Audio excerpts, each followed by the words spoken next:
And how do you stay positive?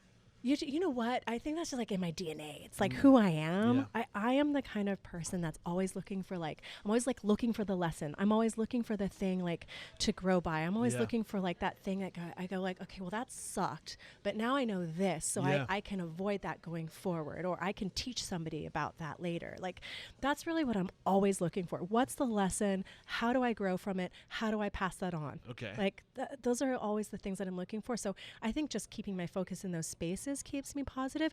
It does not mean that I haven't spent days crying on this floor where I've just been like, like every entrepreneur has those peaks and those valleys though. Like one day happens. you're going to take over the world. The next day you don't have an ounce of effort left, and it's like those peaks and valleys. But what I do have is a rad team. So like whenever I hit a valley, like they're all around me to pick me up. Yeah. And that's the other thing is that I learned from Restaurant Impossible how to be vulnerable with the people around me. And I used to think that vulnerability could be weakness. Yeah.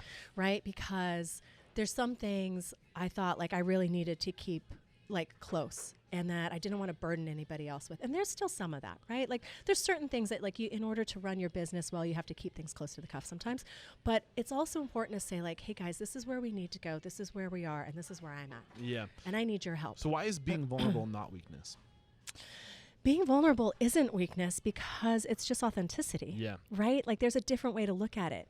Like if you're just being authentic about your experience, then there's nothing weak about that, right? Like you're saying like today is a hard day for me. When you roll over and expose your weaknesses, think about a dog, right? That rolls over, and that what they're doing is they're exposing their weaknesses. They're showing you your belly. I'm not a threat. And you love them more for that. I'm not a threat. Yeah. Like this, when you show your vulnerability, when you show where you are, it increases that level of trust, right? And it's so powerful, and it's a really great tool to elevate that trust and to garner motivation around you to rally the troops, right? Like this is where I am. This is what we need.